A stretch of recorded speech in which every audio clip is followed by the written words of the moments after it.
আমি by profession librarian. আমি বক্তৃতাটা ভালো করতে পারি না। আমার লাইব্রেরিয়ানদের বেসিক জায়গা হচ্ছে বি এ গুড লিসনার। লাইব্রেরিয়ানকে খুব ভালো শ্রোতা হতে হয়। তো এতকাল তো আমি শ্রোতা হিসেবেই কাটিয়েছি, এখন আমাকে জোর করে তুলে দেওয়া হয় মঞ্চে অন্য একটা এক্সট্রা অ্যাসাইনমেন্টের জন্য। সেই বিড়ম্বনা আপনাদের সহ্য করতে হবে, এটা গেল এক।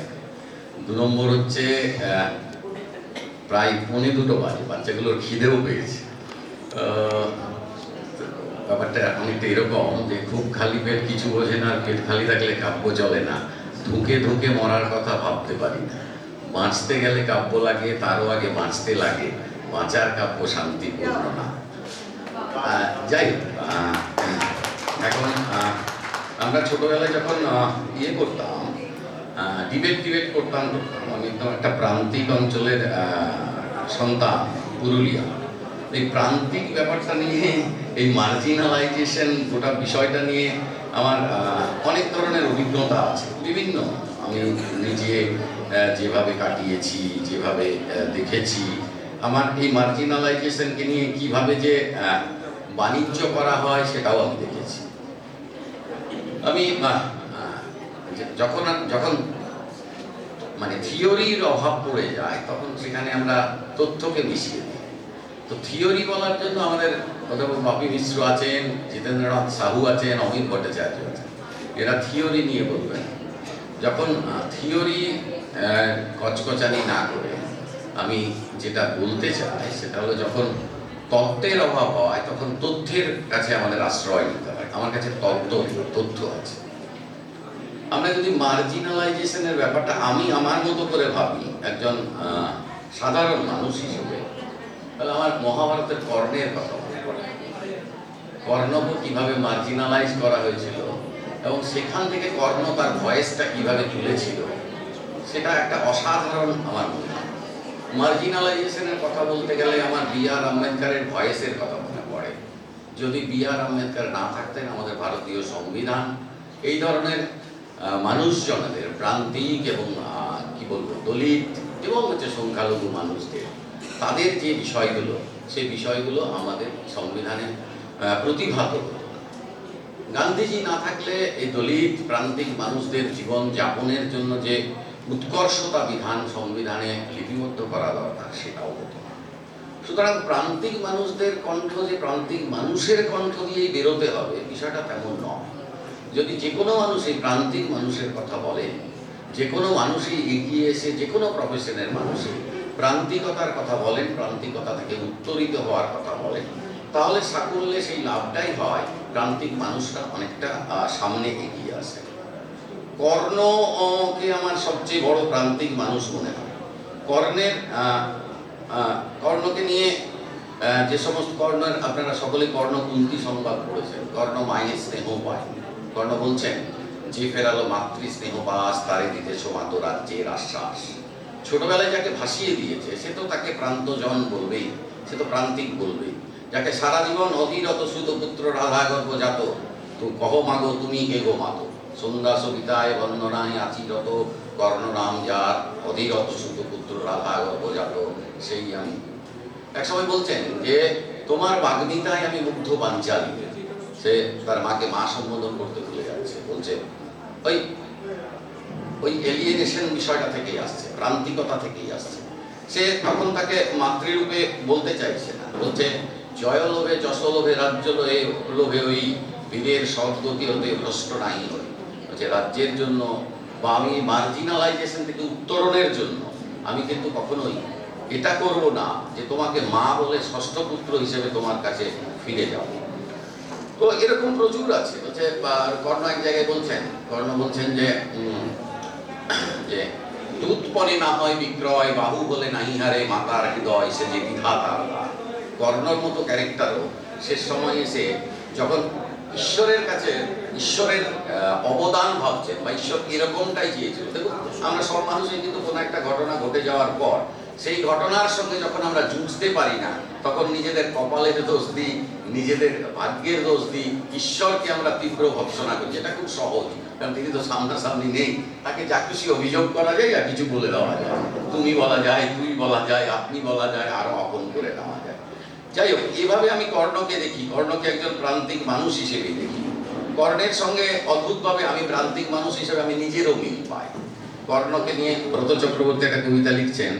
ব্রত চক্রবর্তী বলছেন, কর্ণ মাঝে মাঝে তোমার কথা ভাবি, তোমার রথের চাকা বসে যাবার পরও অস্ত্র নিক্ষেপ বন্ধ করেনি কেউ। সূর্যেরও রথের চাকা বসে যায় মেঘে, হাওয়া শোরগোল তোলে, অবরোধ তুলে নেয় মেঘ, কিন্তু তোমাকে ঘিরে যখন অন্যায় স্মরনিক্ষেপ যখন বধ করা হচ্ছিল, কোনো প্রতিবাদ ওঠেনি, শরগোল তোলেনি কেউ। একটি ছোট্ট শিশু শুনেছে তোমার কবচ কুণ্ডল কেড়ে নেবার ঘটনা, একটি অন্যায় মৃত্যু কলঙ্কের কালি মেখে হয়েছে ইতিহাস। কর্ণ, আমি মাঝে মাঝে তোমার কথা ভাবি, কষ্ট হয়, আমারও রথের চাকা বসে যায় কখনো কখনো, কোথাও কোথাও ঠেলে তুলতে যায় যখন চতুর্দিকে স্বর, তখন তোমার কথা মনে পড়ে যায়। সুতপুত্র, তুমি জেনেছিলে, আমিও জেনেছি, দুজনের কারুরই সারথি জনার্দন নয়, জেদ। কিন্তু ব্যাসদেব জানেন দুজনেই যুদ্ধ ছেড়ে পালায়নি কখনো। আমি নিজেও একটা প্রান্তিক জায়গার ছেলে, পুরুলিয়ার এক প্রত্যন্ত গ্রামে আমার জন্ম। আমাকেও কেউ জায়গা সোজা করে দেয়নি, পথ প্রশস্ত করে দেয়নি, পথ প্রশস্ত করে করেই আমাদের যেতে হয়েছে। জন হেনরি গানেও জন হেনরিকে রাতের পর রাত, দিনের পর দিন পাথর কেটে রাস্তা তৈরি করতে হয়েছে। আপনারা জানেন, উড়িষ্যার এক বৃদ্ধ পাহাড় কেটে তার স্ত্রী দুরারোগ্য অসুখে মারা যান বলে, হাসপাতালে নিয়ে যেতে পারেননি বলে, পথটা 20 কিলোমিটার সোজা করার জন্য সারা জীবনে পাথর কেটে পথ তৈরি করেছে। এরকম প্রান্তিক মানুষ আছেন যারা প্রান্তিকতার থেকে ঊর্ধ্বে তুলে, তাদেরকে রাস্তা করে দেওয়ার, তাদের সুযোগ করে দেওয়ার চেষ্টা করতে হবে। কিন্তু নিয়ন্ত্রণ তো জানেন কাদের হাতে থাকে, সমাজের নিয়ন্ত্রণ সেই একই ধরনের মানুষজনেদের হাতে থাকে। শুধু ওই রং বদলায়, শুধু রং বদলায়, এদিক থেকে এদিকে যায়, এদিক থেকে ওদিকে যায়। প্রান্তিক মানুষ ওই প্রান্তিকতার মধ্য দিয়েই থাকে, তবুও যতটা উত্তরিত হওয়ার চেষ্টা করে, যতটা এগিয়ে যাওয়ার চেষ্টা করে, তাদের সাফল্যগুলো আমরা দেখি, তাদেরকে আমরা সাইট করি, কিন্তু তাদের যে বিষয়গুলো, যদি প্রান্তিক মানুষকে নিয়ে কাজকর্ম করা বা সাহিত্যে প্রচুর প্রভাব থেকে থাকে, তিনি মহেশ্বর দেবী দীর্ঘদিন পুরুলিয়ায় কাটিয়েছেন। তার বিজন ভট্টাচার্যের সঙ্গে তার বিয়ে মাত্র 15 বছর হয়েছে। সে নবারুণ ভট্টাচার্যকে বাড়িতে ছেড়ে রাস্তায় বেরিয়ে যান তথ্য আহরণের জন্য, যা দিয়ে তিনি করবেন। তিনি লিখেছেন সিধু কানু নিয়ে, তিনি বই লিখেছেন, তিনি লিখেছেন জঙ্গলমহলের ইতিহাস, তিনি লিখেছেন প্রান্তিক শবর ফেরিয়ারা কিভাবে সমাজের মূল স্রোতে ফিরে আসে। এই মূল স্রোতে ফিরে আসার জন্য এই কথাগুলো যদি সেমিনারের অভ্যন্তরে শুধু আলোচিত হয়, আমাদের ব্যক্তিগত মননে যদি না তার প্রভাব বিস্তার করে, এবং এই ভেতরের আমি বাইরের আমির মধ্যে যদি একটা পরিবেশগত বা একটা প্রদর্শনগত তফাৎ থেকে যায়, তাহলে কিন্তু কোনোদিনই প্রান্তিক মানুষরা সামগ্রিকভাবে উঠে আসতে পারে। এই প্রান্তিক মানুষদের প্রান্তিক করে রাখার জন্য যে রাজনীতি বলুন, সমাজনীতি বলুন, সাহিত্য নীতি বলুন, কয়েকদিন আগে একটি ছেলে, একটি সাঁওতাল ছেলে একটি কবিতা লিখেছে। সেই কবিতা লেখার পর সারা ফেসবুক জুড়ে হইচই। কেউ মেনে নিতে পারছে না যে তার কবিতাটা কবিতা হয়েছে। কেউ বলছে সে নিশ্চয়ই হচ্ছে যে ছদ্মনামে লিখছে, কেউ বলছে না না না না, এটা কবিতা হয়নি, এটা পদ্য হয়েছে। কেউ বলছে না না, এটা হতেই পারে না, তার বোধ, এই পরিমিতি বোধ যে এই জায়গায় হতে পারে, এটা তারা মেনে নিতে পারছেন না।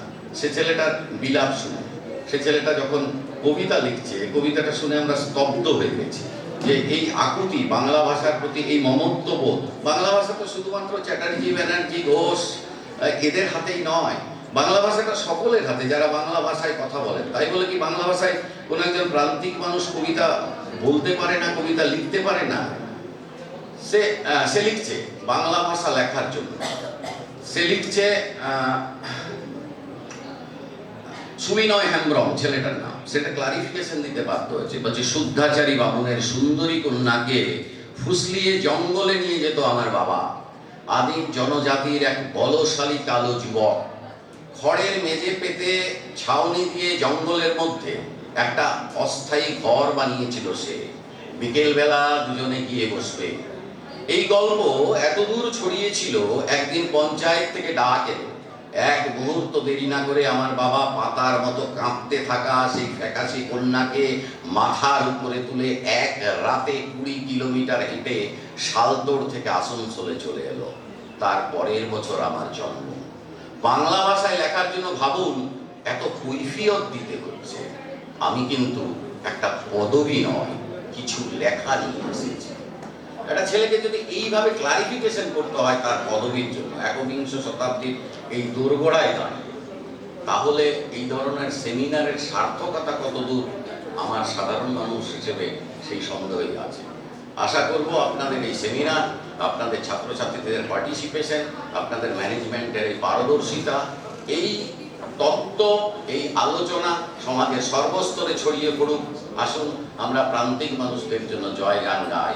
আমরা আশা করব প্রান্তিকতার জয় হবে, আপনাদের উদ্যোগ সফল হবে। নমস্কার।